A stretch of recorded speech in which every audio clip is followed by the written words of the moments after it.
tarde, boa noite, lideranças do Brasil. Podcast Bastidores da Vitória entrando no ar. Hoje vamos falar sobre fake news. De um lado, temos o direito constitucional à liberdade de expressão. De outro, temos o Projeto de Lei 2630 de 2020, conhecido como PL das Fake News, que visa instituir a Lei Brasileira de Liberdade, Responsabilidade e Transparência na Internet. Isto será censura ou liberdade de expressão com limitações? Eu sou Sérgio Zimmermann, arquiteto e consultor. Oi, gente, me chamo Martina Rodrigues, sou advogada e consultora. Nosso convidado de hoje é graduado em Direito, pós-graduado em Direito Eleitoral, Eletrônico e Digital, Direito da Propriedade Intelectual, Gestão Estratégica, Inovação e Conhecimento, Gestão Estratégica de Inovação Tecnológica e Propriedade Intelectual, membro da Comissão da OAB do Rio Grande do Sul de Assuntos Legislativos. Bem-vindo ao programa, advogado Dr. Pedro Lagomarsino. Muito obrigado, Martina, obrigado. É uma honra para mim estar aqui no programa e participar desse tema tão desafiador que envolve esse contexto atual com tudo que ebuliu assim, de movimentos sociais, de redes sociais, favorável e desfavoravelmente em relação às fake news. Bem, como já é de praxe aqui no nosso programa, eu vou começar perguntando ao cidadão Pedro Lagomarsino quem é, qual as suas origens até conquistar o diploma universitário. É uma longa trajetória aí, né? Bom, eu sou natural de Cruz Alta, é uma honra falar sobre a minha cidade, a terra de Érico Veríssimo.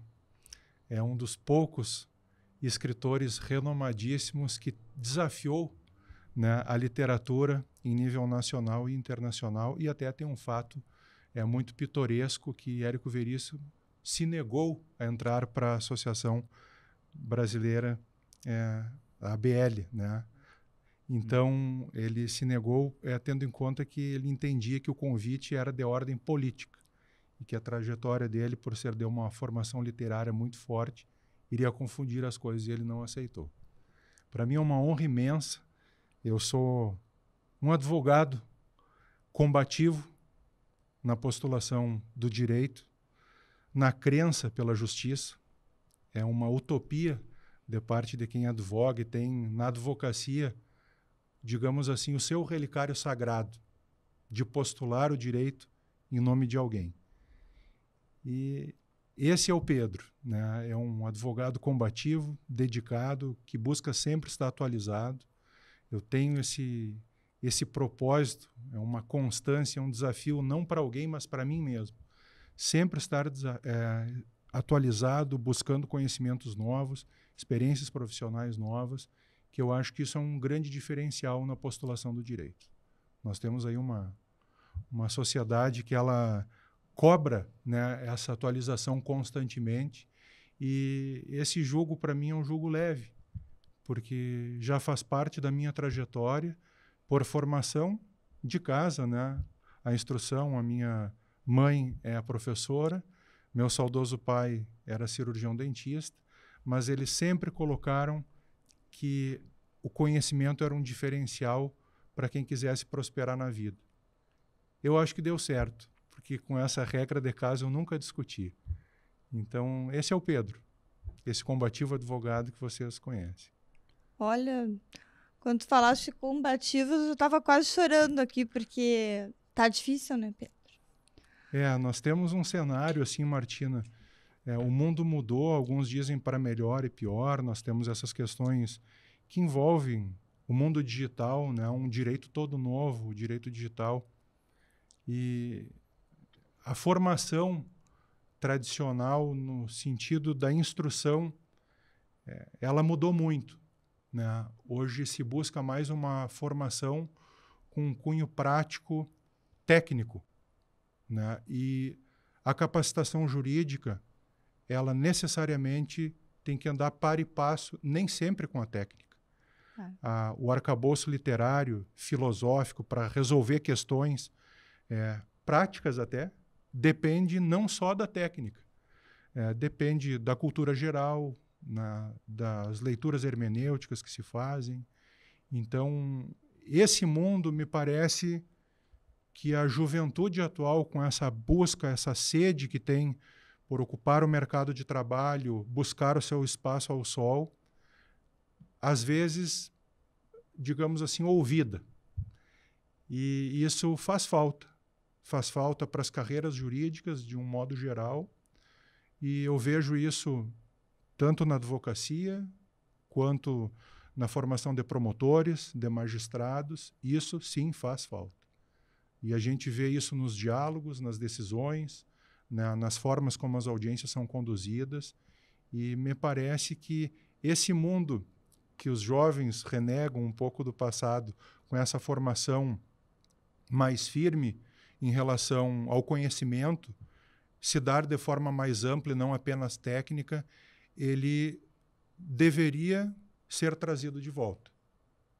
Porque isso faz falta para o jovem, faz falta também para quem já se qualifica tarde, ter essa busca, esse anseio pela leitura, por essa formação mais horizontal do que mais vertical. Sim, uma visão mais holística do mundo, né? Sim. Porque a gente tem só o ter, né? Sim. Preocupado com o iPhone, preocupado em fazer uma selfie, preocupado, mas não está preocupado com o ser, né? Sim. Com a sociedade como um todo. Não se preocupa com o próximo.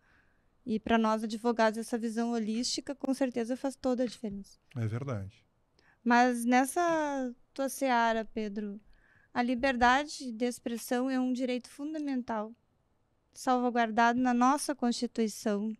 Como é que a gente pode fazer um equilíbrio entre a liberdade de expressão, a desinformação, mas protegendo, né? Basicamente, a minha pergunta é essa: como proteger a liberdade de expressão, considerando as fake news que são a moda do momento na desinformação? Não, porque fake news não é informação, né?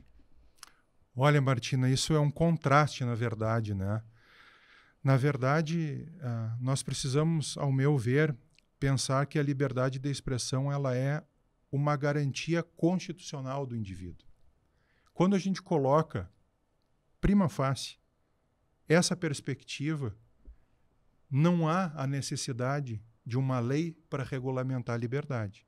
Claro. No momento que ela é algo constitucional, ela é erigida a um vértice constitucional, desimporta saber se vai haver lei regulamentando ou não. No momento em que há uma lei tentando regulamentar a liberdade, a reticência de parte de quem recebe esse argumento, esse raciocínio, ela é imensa. Porque como num contrato social em que o indivíduo abre mão de seus direitos para transferir a um ente maior a sua segurança, a sua liberdade, né, as suas garantias, esse ente maior vai regulamentar que liberdade é liberdade e que liberdade não é liberdade. É algo autofágico essa transferência. Então, como nós estávamos falando lá no início, prima facie, aqui, nós já temos, de início, nessa lei, um grande sofisma. Ou seja, é um argumento volátil, aparentemente palatável, mas que guarda dentro do seu âmago uma contradição imensa. Como que um direito constitucional, uma garantia do indivíduo, vai precisar ser regulamentada por uma lei ordinária? Essa foi pior ainda. E essa lei já tem, não só pela conotação da lei, mas me parece que a forma da lei também fala por si só. Sim. Uma lei ordinária em todos os sentidos. Né? Ordinária mesmo. Então, isso é difícil se conceber. Há outro ponto, em relação à questão da desinformação, isso eu acho que é próprio, Martina, em relação à sociedade que a gente vive hoje. A sociedade da informação e do conhecimento. Muitas pessoas, às vezes, recebem os conteúdos e replicam sem cuidado algum, né? Porque o mundo se tornou assim. A pressa, ela não é mais para amanhã, ela é para ontem. né? Então, idem em relação aos posicionamentos, aos comentários, né? Às opiniões, né? Eu costumo dizer que tem um retrato de Voltaire que dizia que ele tinha presenciado uma condenação sem provas, mas de parte de quem tinha muitas convicções. E hoje nós vivemos numa sociedade com muitas convicções. Sim. E muitas vezes poucas provas. Então, essa desinformação, esse cuidado, ele é natural que o usuário tenha. Porque na ânsia de se ter uma opinião, de se consolidar, digamos assim, de forma pioneira, uma primeira opinião em relação a algo, pode-se incorrer numa ilegalidade, que pode prejudicar a reputação de alguém, a imagem de alguém, o negócio de alguém, a empresa de alguém, e isso tem outros efeitos. Então, respondendo à tua pergunta, eu penso que em relação à lei essa que nós estamos colocando em pauta, o projeto de lei das fake news, eu não achava ele necessário. Por conta do que regulamentar a liberdade, eu acho isso, além de uma sandice enorme, algo autofágico, né? Como que o Estado vai querer regulamentar aquilo que ele tem obrigação de cumprir? Já começa por aí, né? E em segundo ponto, em relação à replicação dos conteúdos e causar desinformação, eu acho que esse é um cuidado aí do indivíduo, né? Que na sua pressa, na sua ânsia de querer logo se posicionar, logo replicar conteúdos, pode aí escorregar e acabar cometendo uma ilegalidade, muitas vezes, como no caso das fake news, tendo ou não o projeto, irreversível. Claro. Muito bem. E poderia falar um pouco para nós sobre a PL 2630? Claro. Bom, esse PL, na verdade, até eu trouxe dados aqui que podem ser importantes, ou não também, né? Ele iniciou com a origem, foi um projeto proposto por um senador, Alessandro Vieira. Ele é do Partido Cidadania, tramitou no Senado, baixou para a Câmara e recebeu uma emenda substitutiva do deputado Orlando Silva. Não vamos aqui entrar no mérito de que partido seja, porque isso pouco interessa, né? Do ponto de vista técnico, pouco interessa. A grande questão é as mudanças que houveram após o projeto substitutivo. No âmago da questão que nós estamos discutindo, se vai haver o respeito à liberdade, né, a proteção de evitar a disseminação de conteúdos falsos, nasceu esse projeto da fake news. E também nesse mesmo âmago, costumamos dizer quem trabalha na área de acompanhamento legislativo, são inseridos os jabutis. Uma plantação de jabutis. Não digo criação, uma plantação, porque o jabuti, nesses projetos de lei, ele dá em cima de árvore até. Então, é isso que ocorreu. O substitutivo entrou com um viés sancionatório, certo? Não apenas de se buscar a retirada de conteúdo disseminado com notícias falsas ou fraudulentas, ou como queiram, mas também de aplicar sanções, pesadas sanções. Sanções que remontam aproximadamente 5 milhões por infração, certo? Então, aí se abre uma discussão da dicotomia.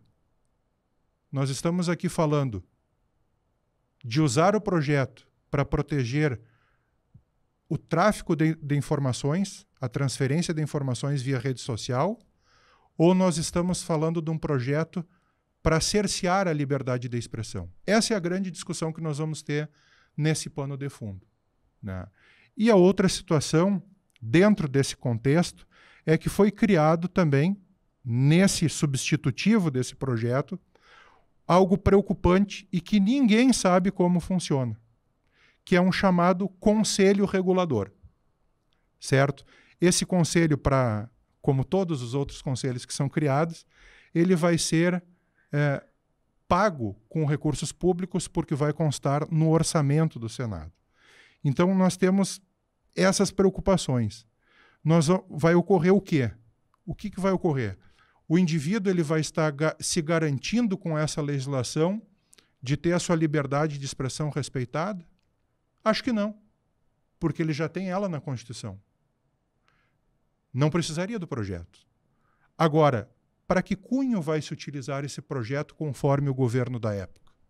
Não vamos aqui abrir se seja governo de direita ou da esquerda, porque essa é uma discussão que também não importa.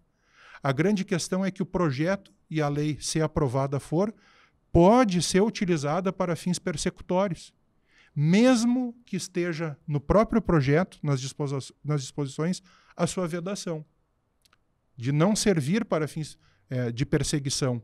Mas isso pode ocorrer, porque a lei ela pode ser alterada, e esse dispositivo, esse artigo que dispõe isso, pode vir lei nova e retirá-lo do projeto. No projeto consta como serão eleitos os membros deste conselho, que falaste no conselho, me arrepiei, Consta, né? Porque me lembra... são 21 membros desse conselho. 21 membros. Ali diz no projeto detalhadamente quais são as posições de cada um, mas há uma preocupação, né? Porque Conselho Regulador de Fake News, quem é? É um órgão censor. Né? Quem é, nesse contexto que nós vivemos, quem é o Congresso para regulamentar o que é fake news ou não? Pois é. Né? E aí nós entramos no embate. Como vai se dar essa regulação? A experiência que nós temos agora, sem aprovação do projeto, é através das agências de checagem.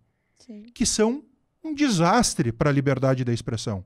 Basta ver quem financia para nós identificarmos uma linha ideológica da agência e aquela agência, após informar a plataforma de conteúdo, as redes sociais, claro, né, os provedores de redes sociais, o que ocorre? Os conteúdos são apagados, chancelando aquilo como fake news. Então, a modalidade que está nesse momento, ela já não está funcionando e ela vai funcionar de forma muito pior com esse projeto. As Big Techs vão passar a ser responsabilizadas pela letra que o projeto tem, pelo tom que o projeto tem, a forma como está redigido. Né? Então, vamos ter aí todas as redes sociais, os mensageiros privados, né? Me refiro aqui, vamos lá, redes sociais, Facebook, LinkedIn, Instagram, TikTok, YouTube, Twitter, YouTube, mensageiros privados. Nós vamos WhatsApp, nós vamos pegar Telegram. As tias do WhatsApp estão desempregadas. Não. Então vão ter N mensageiros que vão ser limitados pelo projeto, porque grupos de mensageiros vão passar a ser limitados em 250 pessoas, e os conteúdos não podem ser replicados, compartilhados para mais de 5 usuários. Então, em vez de ter aquela lista que se clicava um por um e se repassava tudo, vai ter que ser apenas para 5, depois mais 5, depois já mais 5. Já está tendo isso. Já está tendo já isso. Está tendo. Mas é um dos efeitos dessa formatação dessa lei. Isso vai ser péssimo para a liberdade da expressão. Péssimo. Né? Em especial porque não se sabe qual é o porquê da criação desse conselho. Vejam só, um tiro no pé que existe também dentro desse projeto é que as redes sociais de agente público, elas vão passar a ter a feição de interesse público. Então, seja presidente da República, vice-presidente, senador, ministro, deputado federal, deputado estadual, né, vereador, prefeito, vice-prefeito, governador, vice-governador. As redes que eles tenham nas redes sociais, os perfis, vão passar a ser de interesse público e vão se submeter ao artigo dos regramentos públicos da Constituição Federal, em especial nos da administração pública. Vejam só a celeuma que vai se criar, o impasse que vai se criar. Mas a liberdade de expressão está no artigo 5º. E aí pergunto o seguinte, Martina. E remonta lá para o outro. Não tem nada a ver. Olhem só o jabuti. Pelo projeto das leis das fake news, não se pode fazer perseguições. Mas no momento em que existe a criação de algo de interesse público, que é um perfil de rede social, é natural que os eleitores queiram questionar os agentes públicos. Sim. Claro. Né? Questionar dos seus projetos, dos seus posicionamentos, fazer cobranças também, o que é da democracia. Né? Pergunto eu, estaria o projeto querendo proteger o próprio Estado dos mandatários e representantes eleitos? Ao ponto de colocar no projeto essa questão de perseguição, ou vai tratar qualquer questionamento como se perseguição fosse? Então, em relação à liberdade, é o que nós não estamos vendo. É o livro 1984 do George Orwell. Eu ia, em um momento, colocar isso, Martina, mas me parece que digamos assim, essa afeição que o projeto tem, mais está para instaurar o comitê, o Ministério da Verdade, do George Orwell, do que instaurar a liberdade de expressão ou polir a liberdade de expressão. Ao outro passo, nós podemos abordar depois se, sem o projeto, a legislação poderia retirar fake news do ar. Claro. Né? Então, poderíamos responder também nesse sentido, né? E abordar esse tema se for da feição do programa também. Pode prosseguir. Bom, o que ocorre? Se não houver o projeto, é importante a gente destacar isso. A legislação eleitoral, ela já tem a questão em relação a fake news. Muitos até eu até trouxe aqui o dado, né, em relação à legislação eleitoral, mas o Código Eleitoral, que ele é de 65, ele já tem as questões de poder retirar algo por fake news. Como? Olha, o que a fake news impacta, né? Acho que essa provavelmente seja uma das perguntas, mas colocando nessa micro-resposta, ela impacta em prejudicar a honra, a reputação de alguém ou a imagem. Lá no Código Eleitoral, o artigo 323, 324, 325 e 326 criminaliza isso. Então não precisaria, para quem gosta da área criminal, vamos prender, vamos reprimir, né? Esses, eu respondo que não precisaria do projeto das fake news. Bastaria enquadrar nesses artigos, 323 a 326 do Código Eleitoral. Teríamos aí uma calúnia, uma difamação, né, uma injúria, mas voltada à questão eleitoral, claro, específica. Se não for na área eleitoral, nós temos os crimes contra a honra dentro do Código Penal. Outra situação, poderia-se tentar retirar uma fake news através das chamadas obrigações de fazer, com base no raciocínio do ato ilícito.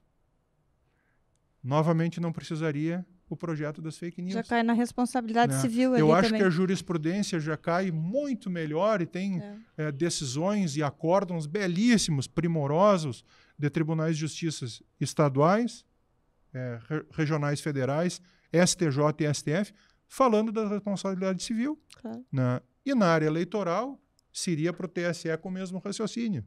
Agora, por que, eu costumo dizer, a quem beneficia esse projeto? Da forma como está, Martina, eu temo que o projeto beneficie representantes eleitos e não a sociedade. Que coisa. Não aos eleitores, não ao cidadão, né, ao indivíduo. Nessa perspectiva, eu vejo com reservas o projeto de lei. Muitas reservas.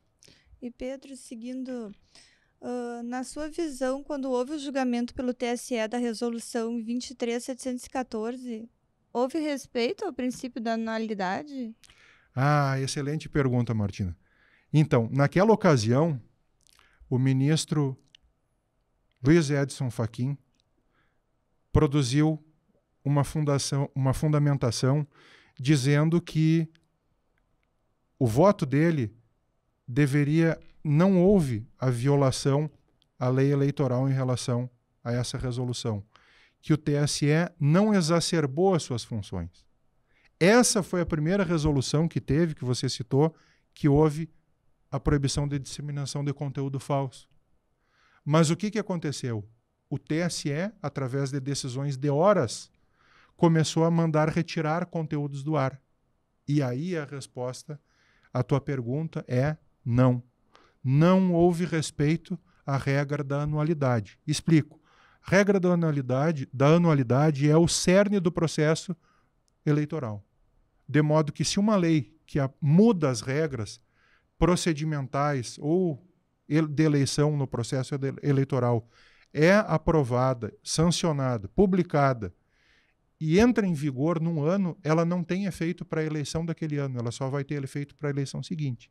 Porque existe a necessidade de um período de adaptação. Ora, no momento que você está em campanha, e é um período muito curto da campanha eleitoral, não se tem o cuidado de se observar uma lei que mude o processo todo. Então, por isso, se coloca o efeito para o futuro, para as próximas eleições.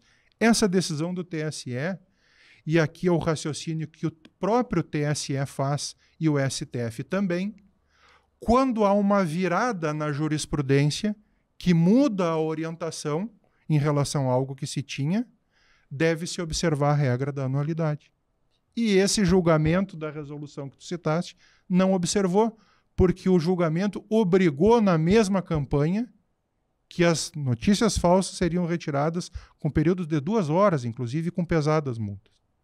E o ministro Edson Fachin argumentou, colocou na sua fundamentação que se tratava, ele usou até de um recurso de linguagem, né, que era uma experimentação regulatória experimental. Né, era um portal hermenêutico novo. Né? Mas para de imediato, não achei acertado isso, Martina. Não achei acertado e achei desrespeitoso com a tradição da Corte. A Corte sempre pautou os julgamentos que envolviam mudanças de regra de processo eleitoral, de eleições. Quando houve mudanças na lei e na jurisprudência, se houvesse viradas de jurisprudência, sempre era para as eleições futuras e essa não o foi. Então, me parece, nós estávamos falando no início de questões relacionadas à capacitação, né, à formação tradicional, que esse julgamento dessa resolução, ele mais exalou conteúdo ideológico do que conteúdo técnico. Ponto. E o impacto das fake news na sociedade? Imenso. Imenso, Martina. E se nós pensarmos hoje a velocidade que nós temos no tráfico das informações, do compartilhamento de conteúdos, muitas vezes uma fake news ela é irreversível. Irreversível.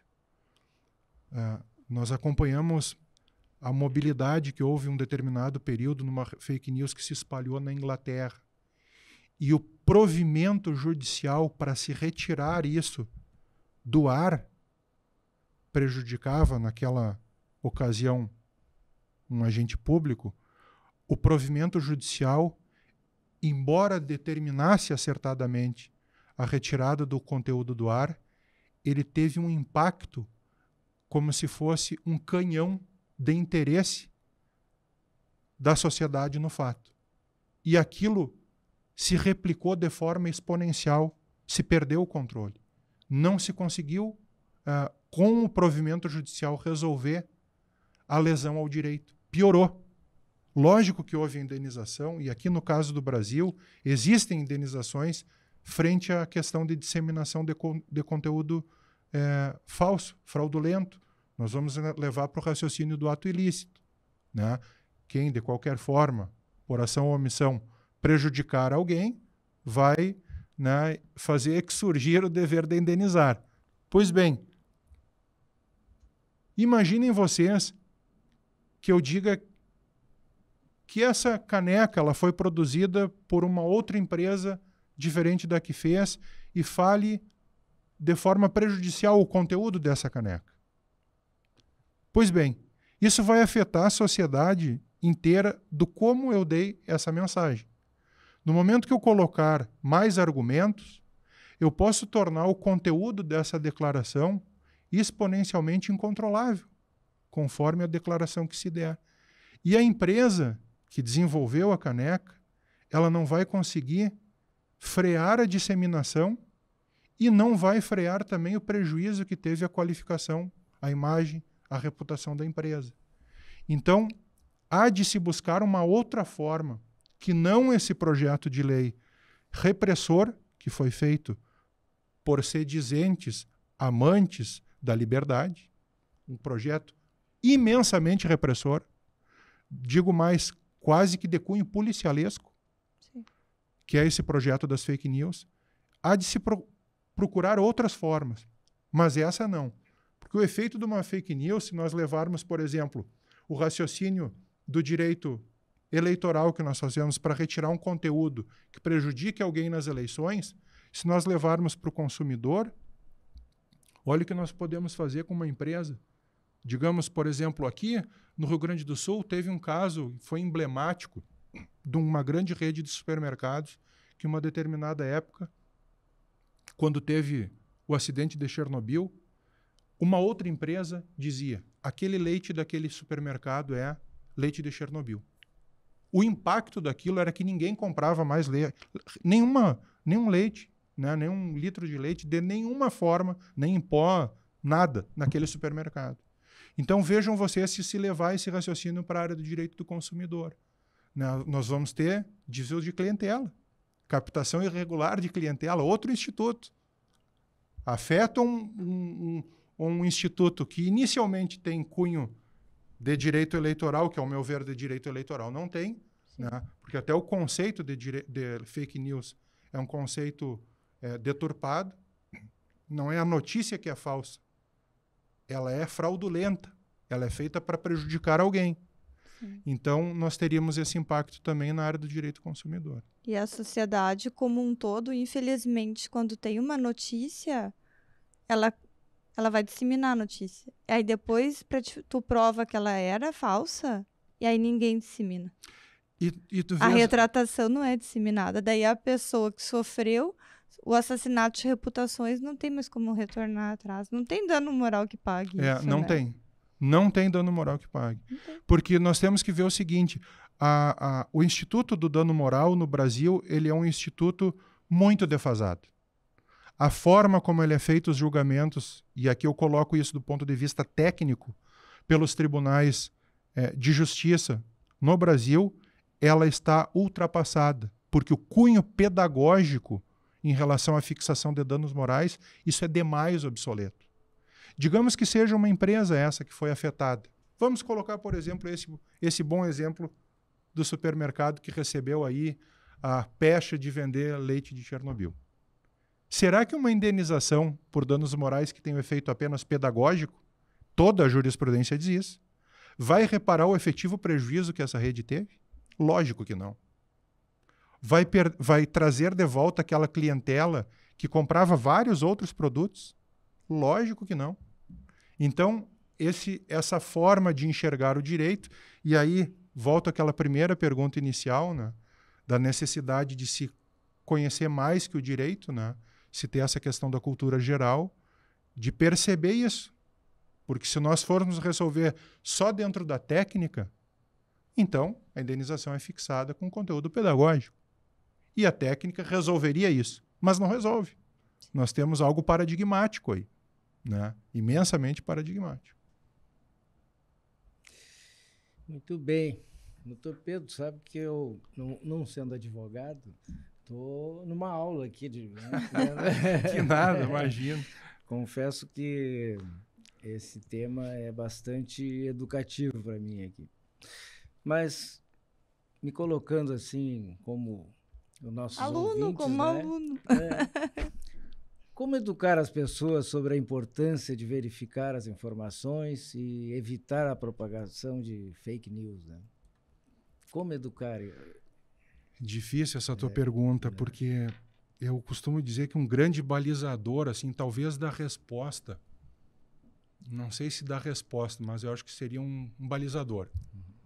Seria o caráter. Eu acho que a questão da educação, ela ajuda e muito, né, para se desenvolver, se formar a persona do indivíduo, mas eu acho que existe algo que cada indivíduo tem, que é o seu caráter. é um ponto assim que ele é inoxidável ao tempo, ele não depende de instrução ou não. Existem pessoas sem instrução alguma que têm um caráter maravilhoso. E existem pessoas com muita instrução, com títulos, né, até nobiliárquicos pendurados dentro de casa, que derrubam bibliotecas, mas que não se instruem nunca, né? Então, eu acho que um grande diferencial seria o caráter. Qual o propósito de se prejudicar alguém? Será que a replicação foi culposa ou não foi culposa? Eu acho que essa seletividade, essa busca pela não ânsia, né, por não ser afoito em replicar o conteúdo, esse freio eu acho que a humanidade já perdeu. Ela não tem mais. Então é difícil isso, sabe? Em época de eleições também a gente vê aí os famosos BBBs da vida, né? É aquela geração que gosta de ver o circo pegar fogo, né? E quando está pegando fogo ainda apaga o incêndio com gasolina ou querosene. Então é difícil conter esse ímpeto. Mas se sabe que quem compartilha tem a mesma responsabilidade de quem produz e posta o conteúdo, né? A cadeia vai da postagem até o like. Então, existem até perfis, né, em relação a isso. E aí a gente está falando de uma geração de tempos novos, que são os haters, né? Pessoas que adoram odiar algo. Não me refiro aqui se seja de direita, esquerda ou de centro, sim, porque abrange todas as ideologias, infelizmente. Uma cultura, assim, Martina, no Brasil que quando se trata de canalice em política, me desculpa o termo, mas a sociedade é ambidestra, né?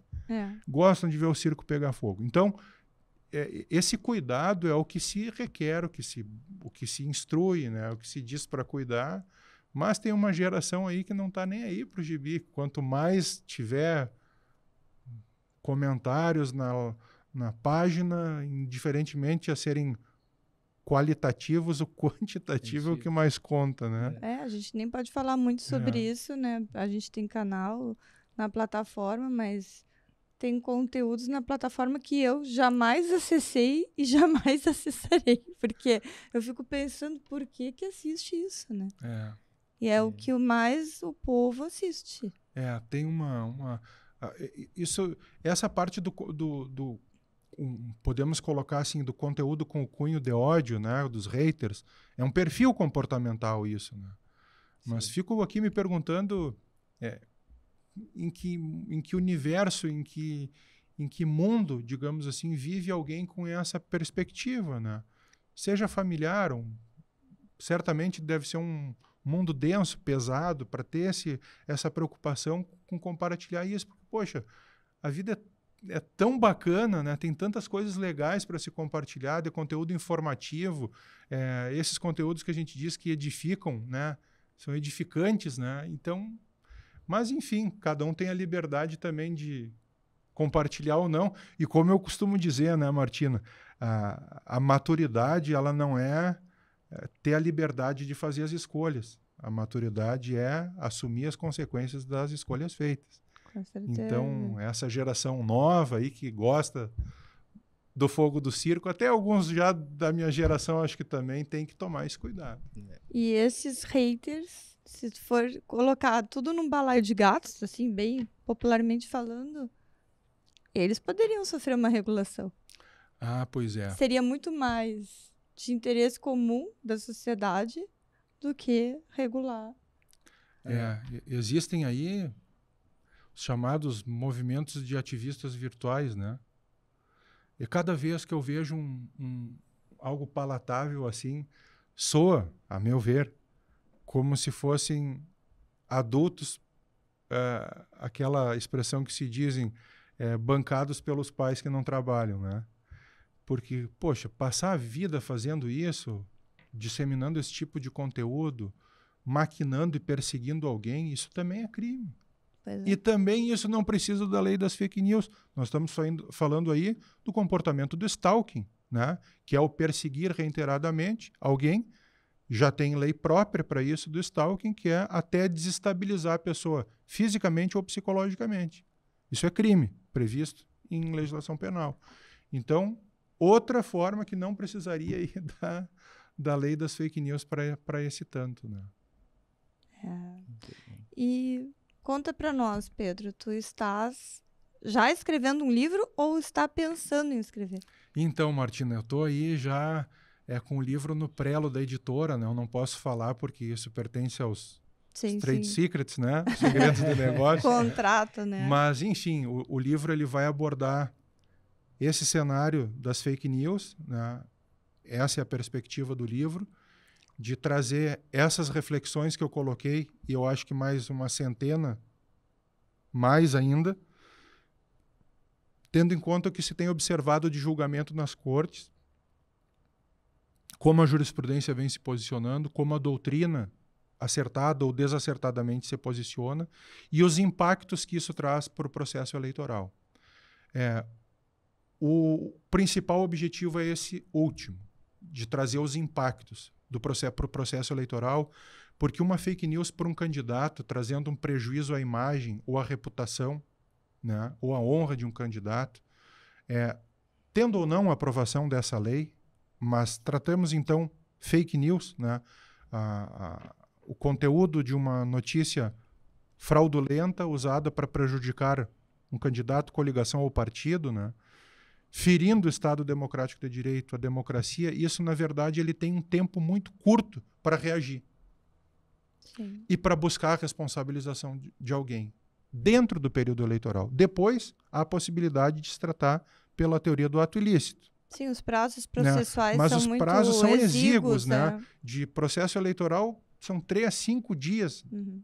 Olha, 8 dias é outra forma, e contam os finais de semana. Sim. Muitas vezes o cliente chega no nosso escritório e com uma intimação na quinta-feira e ele diz, ainda bem que eu vim na quinta. Sexta, sábado, domingo, segunda já deu 4 dias. Se o prazo é de 3 dias, Acabou. que tem muitos prazos, já está precluso a matéria. Então, é uma percepção diferente o processo eleitoral. E o que se quer demonstrar é os impactos que isso pode ter, tanto como matéria de ação, quanto como matéria de defesa, mas como abordar as fake news. O que pode fazer o candidato que causou a fake news e o candidato que foi a vítima, ou a coligação, ou o partido, né? Então, essa é a perspectiva do livro. Trazer tudo isso dentro do que vem julgando a jurisprudência com casos práticos, né? Abordando a questão do ponto de vista doutrinário e demonstrando perspectivas de saída, né? Mecanismos, meios de se abordar a questão tecnicamente focada nas eleições. E qual é o prazo desse lançamento? Já tem alguma Olha, ideia? o livro ele já foi e voltou para a editora algumas vezes, né? Porque eu tenho tido, eu digo assim, às vezes eu tenho o azar em algo e tenho a sorte logo em seguida. Quando sai uma decisão nova do TSE ou do STF em relação ao marco regulatório experimental, essa que nós tivemos, convenhamos, né? No Brasil tá difícil de escrever livro jurídico, porque já mudou no outro dia. Que desastre foi essa decisão. Mas, enfim, quando houve isso, eu tenho que trazer de volta a obra para logo em seguida não ter que lançar uma segunda versão. Então, o livro volta do prelo e eu tenho que fazer o acréscimo. O livro já foi para o prelo e voltou com esses tipos de situações, eu acho que umas 5 vezes. A perspectiva é lançar ainda esse ano na Feira do Livro. Né? Então, eu acho que ali vai nascer um filho, digamos assim. E o nome vai ser Fake News. Fake News. E eu quero trazer exatamente nas fake news, eu quero abordar as fake news com essa questão prismática, né? Uhum. De um caleidoscópico e mostrando através de luzes, como se imaginássemos isso, o que isso impacta na vida do candidato, do cidadão, do partido, da coligação feita, né? E as consequências que isso tem. Adorei, muito interessante. Muito bem, doutor Pedro. Eu, na verdade, eu tive uma aula aqui, eu que não sou das leis, né? Sou cartesiano, meio cartesiano, porque sou arquiteto, né? Não sou engenheiro, mas mais das exatas, né? Então, eu queria lhe agradecer profundamente a sua disponibilidade de estar aqui com a gente.